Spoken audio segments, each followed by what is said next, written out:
Muy buenas tardes, bienvenidos al Mundo Ahora de France 24. Yo soy Elena Lozano y todo lo que verá a continuación es noticia. Iniciamos. La Asamblea Nacional de Francia aprobó por un estrecho margen el proyecto de ley de financiación de la Seguridad Social para 2026.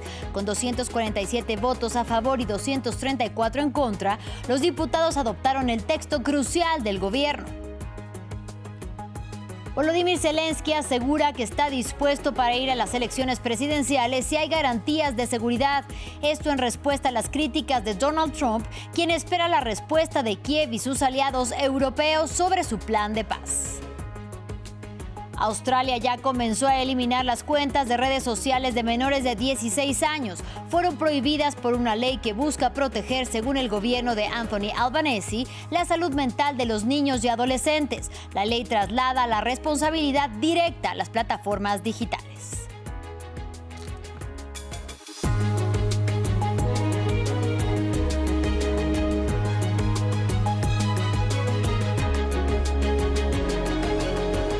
Iniciamos en Francia con 247 votos a favor y 234 en contra. La Asamblea Nacional Francesa aprobó el presupuesto de 2026 para la seguridad social. La aprobación evita, por lo menos por ahora, una nueva crisis política para el primer ministro Sébastien Lecornu, que había prometido no aprobar el presupuesto por decreto y que ponía así en riesgo su permanencia frente a Matignon. Previamente hablamos con nuestra periodista Erika Olavarría, quien desde París nos contó cómo quedaron las fuerzas políticas repartidas dentro de esta votación. Efectivamente, Elena, crucial. Se repartieron como se preveía, es decir, la izquierda radical, la Francia insumisa, los comunistas y también la extrema derecha, Agrupación Nacional, y los de derecha de Éric Ciotti votaron en contra, y a favor votó el partido Renaissance de Emmanuel Macron, el MoDem, su aliado, el partido de centro, y también los socialistas, que recordemos habían puesto varias condiciones que finalmente Lecornu terminó cumpliendo para que le dieran su voto. Se abstuvieron el partido Horizon de Edouard Philippe, ex primer ministro de Emmanuel Macron, y que había llamado justamente a la abstención, también el partido de derecha, los republicanos, y ahí está la gran novedad, los ecologistas, y sería sobre todo esto lo que permitió al gobierno de Sébastien Lecornu salvarse. ¿Por qué se abstuvieron? Lo dijo la líder de ellos aquí en la Asamblea Nacional minutos antes, que se iban a abstener, pues porque el gobierno hizo un gesto, justamente aumentó en un 3% el presupuesto de lo que es la salud de los hospitales, y ese sería un buen gesto para el partido ecologista, que hizo que finalmente se abstuviera, y esto es lo que ha permitido entonces a Sébastien Lecornu hacerse con esta victoria. Hay que decir que antes del proyecto final se votó la parte gastos de este proyecto, donde estaba incluida la famosa suspensión de la reforma de las jubilaciones. Pues hay que saber que en esa votación el partido de extrema derecha, Agrupación Nacional, se abstuvo, ya que ese tema, el de la reforma de las jubilaciones, es un tema muy importante para su electorado. Por lo tanto, el partido de Marine Le Pen decidió abstenerse. También en Europa, Volodymyr Zelensky aseguró que está dispuesto a celebrar elecciones presidenciales y que incluso se podrían realizar en un plazo de 60 a 90 días si es que hay garantías de seguridad. De visita en Italia para seguir sumando apoyos en la guerra que libra contra Rusia, el presidente ucraniano también se dijo listo para que Kiev y sus aliados europeos presenten su propuesta del plan de paz de Donald Trump con las anotaciones y observaciones pertinentes. Por la mañana, Zelensky se reunió con el Papa León XIV, quien nuevamente urgió a que los esfuerzos diplomáticos conduzcan a una paz justa y duradera. Y por la tarde se encontró con la primera ministra italiana, Giorgia Meloni, para abordar el proceso de paz entre Rusia y Ucrania. Hoy hemos discutido con nuestro equipo negociador los resultados del trabajo de ayer en Londres, que se llevó a cabo a nivel de los asesores de seguridad nacional de nuestros socios europeos. Estamos trabajando muy activamente en todos los componentes de las posibles medidas para poner fin a la guerra. Los componentes ucraniano y europeo están ahora más desarrollados y estamos listos para presentarlos a nuestros socios en Estados Unidos. En un futuro próximo estaremos listos para enviar los documentos a los Estados Unidos. Nos dirigimos ahora a Australia. La nación oceánica se convirtió en la primera en prohibir totalmente el acceso a redes sociales para menores de 16 años. Una política inédita de limitación criticada por los gigantes del sector tecnológico, así como por jóvenes y algunos padres. Pero también una medida vigilada por algunos países como Dinamarca, que contemplan implementar restricciones similares. Los detalles en el siguiente informe de Maxime Plouvinet. Un primer hito mundial en un mundo hiperconectado. Australia se convirtió en el primer país en prohibir las redes sociales para menores de 16 años. A partir de la medianoche del miércoles, hora local, Canberra les bloqueó el acceso a 10 de las plataformas más importantes como TikTok, YouTube, Instagram o Facebook. Desde el 10 de diciembre, si tienes menos de 16 años, ya no podrás tener una cuenta en redes sociales. Ustedes saben mejor que nadie cómo es crecer con algoritmos, con feeds interminables y con la presión que eso puede traer. Las empresas tecnológicas podrían enfrentar multas de hasta $33 millones si no cumplen la ley. Algunos jóvenes y sus padres critican la implementación de la medida, estimando que no corresponde a las maneras de socializar e informarse en el mundo actual. Estoy en contra de esta prohibición de redes sociales porque como jóvenes australianos quedaremos completamente silenciados y desconectados de nuestro país y del resto del mundo con esta medida. Siempre he tenido protocolos muy estrictos porque en nuestra familia hemos sido muy abiertos acerca de que, aunque amamos la era moderna de la tecnología y mi hijo usa las redes sociales de tantas maneras positivas y constructivas, las cosas que su generación aprende son cosas con las que nosotros soñábamos. Nosotros estábamos tan limitados a bibliotecas y a páginas sueltas de enciclopedias. La prohibición está siendo observada de cerca por otros países, como Dinamarca y Malasia. Evalúan medidas similares ante la creciente preocupación por el impacto de las redes sociales en la salud y seguridad de los niños. En información de la región latinoamericana, en Colombia la Jurisdicción Especial para la Paz, el tribunal que se creó a razón de los acuerdos de paz con la desmovilizada guerrilla de las FARC, finalmente determinó que el ataque contra el partido de izquierda Unión Patriótica fue un genocidio, una campaña llevada a cabo principalmente entre las décadas de los 80 y los 90. Según el tribunal, el genocidio de la UP dejó al menos 8.929 víctimas, de las cuales 5.279 fueron asesinadas o desaparecidas. Y 5 mandos retirados del ejército fueron imputados a nivel penal por estos crímenes. Para hablar sobre el tema, saludo con mucho gusto a Catalina Díaz, vicepresidenta de la Sala de Reconocimiento de la JEP Bogotá. Bienvenida y gracias por la comunicación. A ustedes, muchas gracias. En primer lugar, ¿qué significa para las víctimas y también los familiares de las víctimas esta tipificación del ataque contra la UP como un genocidio? Bueno, es un reconocimiento a que el ataque criminal estuvo dirigido conscientemente a destruir el partido político. Estos crímenes habían sido calificados en Colombia como exterminio, como crímenes de lesa humanidad, pero no se había llegado al reconocimiento como genocidio. Y el genocidio denota que se trató de un ataque direccionado, dirigido a destruir al partido político. Ese es el valor de la calificación que hemos hecho. Ahora se afirma como parte de todo este proceso que la estigmatización de la UP como brazo político de las FARC-EP fue el primer mecanismo del ataque genocida.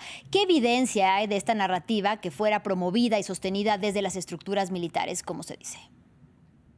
Bueno, nosotros hicimos una investigación muy a fondo en los archivos de la inteligencia militar y encontramos decenas de documentos como resúmenes de inteligencia, apreciaciones de situación, órdenes de operaciones, listados que explícitamente, expresamente señalaban a dirigentes nacionales y locales de la Unión Patriótica con la marca FARC-UP. Es decir, que estos mandos militares en la inteligencia especialmente estigmatizaron a los dirigentes militantes y al partido en sí mismo como si fuera el brazo político de las FARC. Esto es inédito, nunca autoridades judiciales habían tenido acceso y habían podido usar tan a profundidad los documentos militares de los archivos de inteligencia. Es una contribución que hemos hecho en esta investigación. Una gran contribución, por supuesto, Catalina. Y una vez que el asesinato, pero también la desaparición, violencia sexual y desplazamiento forzado, entre otros delitos de al menos 8.924 personas, se califica como genocidio, ¿qué viene hacia adelante en este largo camino de búsqueda de justicia? Largo y también lento camino.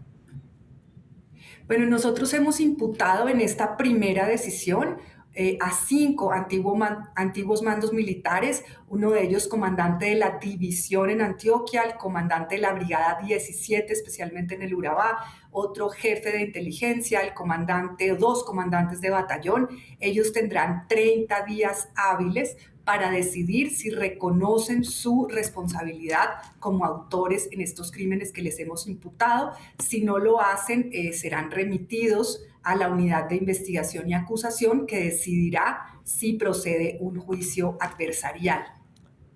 Eso es lo que sigue en el caso. Y de otra parte, también la Jurisdicción Especial para la Paz seguirá investigando, porque en esta primera decisión nos hemos enfocado en lo ocurrido en el Urabá antioqueño, una zona especialmente de grandes plantaciones de banano, donde muchas de las víctimas fueron sindicalistas, líderes sindicales, trabajadores bananeros, líderes comunitarios, pero el genocidio tuvo lugar en otros territorios del país y también estaría por determinar la responsabilidad que le cabe a los mandos militares del nivel nacional. Ahora, la calificación como genocidio ha sido por el hecho global, es decir, los 8.900 crímenes que se cometieron desde el surgimiento del partido en principios de los 80 hasta bien entrados los años 2000, pero seguiremos determinando las responsabilidades penales individuales respecto de lo ocurrido en distintos territorios. Justamente hablamos de 5 imputados y también de responsabilidades individuales y penales. Si los imputados aceptan estos cargos, ¿cómo garantizará la JEP que la sanción realmente propia incluya aportes efectivos a la verdad, pero también medidas restaurativas para los familiares de más de 8.000 víctimas y de las propias víctimas? Sí, como dice Elena, existen 2 posibilidades. O los imputados no reconocen, caso en el cual sigue un proceso adversarial donde podrá haber una acusación formal, un juicio que podrá llevar hasta una sanción de prisión de 20 años. Si los imputados reconocen, se sigue el camino del proceso dialógico, el camino del proceso restaurativo, donde las víctimas tienen una voz central. En el caso de que estos imputados o algunos de ellos manifestaran por escrito su deseo de reconocer, se emprendería un proceso restaurativo con la participación de las víctimas y allí se convocaría una audiencia pública de reconocimiento donde tendrían que reconocer en público en respuesta a las víctimas con protagonismo central de las víctimas. Vamos a ver qué camino escogen. Claro que sí, muchísimas gracias a Catalina Díaz, ella es vicepresidenta de la Sala de Reconocimiento de la JEP Bogotá, por este tiempo, pero también por lo sucedido, que marca, por supuesto, un momento histórico en esta búsqueda de justicia. Gracias. Muchísimas gracias a ustedes por el espacio. Continuamos en Noruega y continúa la incertidumbre sobre si María Corina Machado, galardonada con el Premio Nobel de la Paz 2025, asistirá o no para recoger el galardón en persona. La conferencia de prensa prevista para este martes con la líder opositora venezolana fue cancelada sin explicación y no se ha anunciado una nueva fecha. Su familia tampoco ha querido comentar si la exaspirante presidencial ya está en Oslo. Machado, recordemos que vive en la clandestinidad y fue inhabilitada en 2024 para presentarse a las elecciones presidenciales, fue premiada por la promoción de la democracia en la Venezuela gobernada por Nicolás Maduro y también por su lucha para una transición justa. Nos lo cuenta Jesús Yajure. Gran expectativa en Oslo, donde casi todo está listo para la ceremonia de entrega del Premio Nobel de la Paz 2025, prevista para este miércoles y concedido a la líder opositora venezolana María Corina Machado. Sin embargo, Machado no ha aparecido en público desde el pasado 9 de enero. El Instituto Noruego del Nobel canceló sin explicación la conferencia de prensa prevista este martes. La madre y 2 hijos de Machado se encuentran ya en la capital de Noruega, pero su familia asegura que desconoce su paradero. Muy emocionados y muy orgullosos. Gracias. María Corina Machado, ¿ya llegó? ¿Ya ha llegado? No sé. Dale, gracias. Nada. El presidente del Comité Noruego del Nobel dijo a la AFP que su presencia estaba más o menos confirmada. Machado, ingeniero industrial de 58 años, pasó a la clandestinidad en agosto, luego de las presidenciales del 28 de julio. La líder opositora, que fue inhabilitada para los comicios, sostiene que Nicolás Maduro le robó las elecciones al candidato de su coalición, Edmundo González Urrutia, y asegura que las actas emitidas por las máquinas de votación y publicadas por su movimiento dan como ganador a González y son una prueba del fraude. El chavismo ha negado estas acusaciones. En su dictamen, el Comité Noruego decidió otorgar el premio a Machado por su incansable labor en la promoción de los derechos democráticos del pueblo venezolano y por su lucha por lograr una transición justa y pacífica de la dictadura a la democracia. En Caracas, las autoridades han dicho que Machado será considerada una fugitiva si viaja a Noruega para recoger el premio, dotado con una medalla de oro y más de $1 millón. Fin del informativo. Gracias por su compañía y hasta la próxima.